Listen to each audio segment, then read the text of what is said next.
peace. Lord, make me an instrument of your peace. Welcome. This is Touch Every Soul for Afro Essence TV. I'm your host, Timothy Samunyai, and with me is David Mwanaka. So, Mr. Mwanaka, tell us a bit about yourself. Well, I was born in Zimbabwe, and I grew up eating white maize, which is what's behind me here. And unfortunately, when I came over to the United Kingdom, that was 1991, there was no white maize in the country. Actually, nobody knew what white maize is in this country. And it was from that background that I really wanted to eat this crop, but it wasn't available. So that drove me to the next stage of how can I have this crop in this country. And besides that, I was told that it's totally impossible to grow white maize in this country. And how then did you deal with the naysayers in that journey, in that particular challenge of actually finding a method or finding a way of growing white maize in this country? What was it? What steps did you take? Yeah, well, it took me a while. It took me about 6 years of experimenting growing white maize in my back garden. Mm-hmm. And up to a point when I realized, I actually can grow white maize in this country. And then I would ask some agronomists how I can go about it, but then they didn't want to help me, mostly because they also didn't know how to do it. And after the 6 years, that's when I came to a point of thinking, well, maybe I can try growing it commercially, because I'd done it in my back garden, it was possible. So after the six years, then I thought, well, let me try it commercially. And then from there, that's when I had to go around looking for land to grow my crop commercially. And you've been successful. How has your faith within those 6 years? Obviously, there have been ups, there have been downs, there have been other challenges. Yeah. I mean, has the soil been the main issue, or has it been the weather that has been the major challenge for you to actually grow your maize? Yeah, well, in this country, it's more to do with the weather than the soil. The soil. Basically, maize, in particular white maize, it's a tropical crop. Mm-hmm. And as you know, this is England. Yes. So bringing a tropical crop into this country, well, it's very tricky. You probably can do it, and you can win, but then it's actually not all the times that you can win against nature. Right. I'm very pleased to introduce Mrs. Mwanaka, who is part of this dynamic team. In the 6 years that you've been farming with your husband, the challenges that you've seen him go through in the creative process of actually growing 1 year, failing, coming back, what challenges did you face, and how did you deal with it in a supportive role as a wife with him? Honestly speaking, because it's something that had never been done. He wasn't working on a project that I knew someone else had started and had succeeded in it. I wanted it to work, but I didn't know would it actually work, since it's something that has never been done. I really didn't have confidence whether the thing would work or it would not work, because it had never been done before.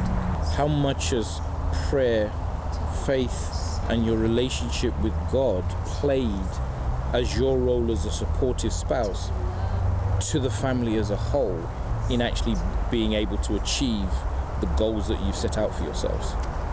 Well, I think as Christians, we always know that prayer is an important part of life.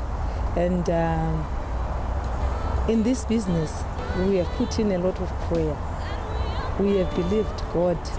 Just like in life, if you want anything, it's prayer, it's believing God. So in this business, I've actually learned even to put trust into the Lord, to actually know that the Lord can do anything.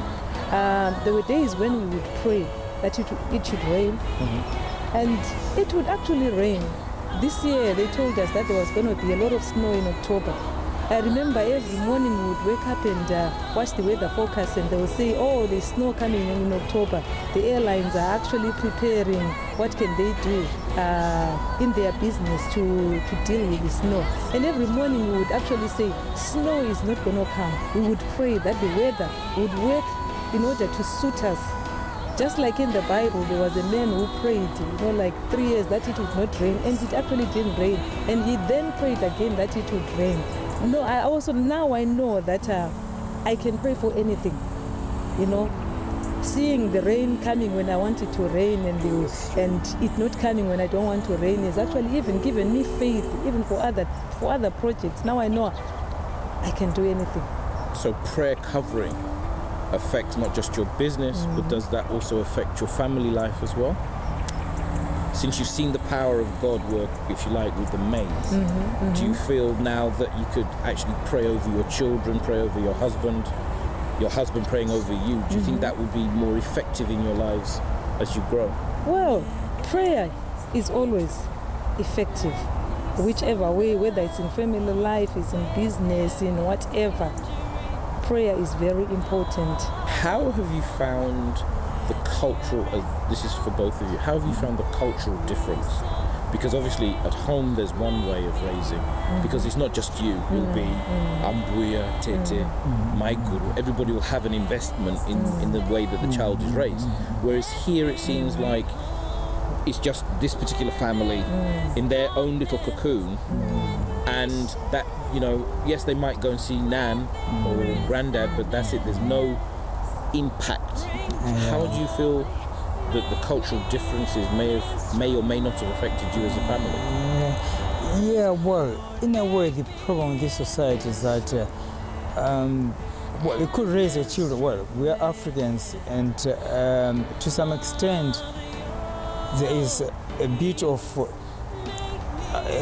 influence that you can impart into your children, but then you have to be aware that the society at large plays a very big role in deciding or defining the future of your children as well, because they wake up and every single day the first thing is they're on the telly, and what they're getting from the telly could be completely different from the values that you want to teach them, could be completely different from what you yourself want your children to behave like. So yeah, we've got a society that has been raised based upon what they see on telly, and raised based on games, and at the same time children spend most of their time in school, so a great deal of what they learn is, or what they end up is, from what they get in schools and as well. But then we shouldn't forget that we as parents, we should be in charge of the situation, and we should always be there to correct them when the need arises. What is it that your future holds for you in the sense of you've grown your business in the sense of white maize? Yeah. Now, what other business opportunities are there for you? Yeah, apparently, well, at some point we also came up with another new product in this country, which was white sweet corn. Most people actually don't know the difference between white maize, white sweet corn, or yellow maize and yellow sweet corn, and all that. So we actually came up with another product, which was white sweet corn, and at some point we were actually selling it in the top supermarkets like Sainsbury's and Harrods, which was quite good. And we're also looking into other things, actually, trying some new sausages, taking them into the supermarkets, and I'm also working on a music project. Well, I can't sing. I was advised by my friend never to sing in public, so I'll never do that. But then I've managed to team up with my 13-year-old son, my 22-year-old niece, and then I've got a band. So probably going to release our first single this year, a few weeks from now. And we're working on an album. That's one project that I'm working on, and I also am a writer, so I'm just completely writing a feature film based on a British soldier in Iraq, also in Afghanistan, sorry. So, and I still got some other projects coming up. So you're a very busy and talented individual. Well, I can't really say I want to do things that I'm interested in doing, to be honest with you. I can't really say I can do this, I can do that. No. It's only things that I feel I'm comfortable doing. And I've got a passion for writing. I've been writing for many years. I've actually won some awards in writing. And so I can't say really I'm doing something new.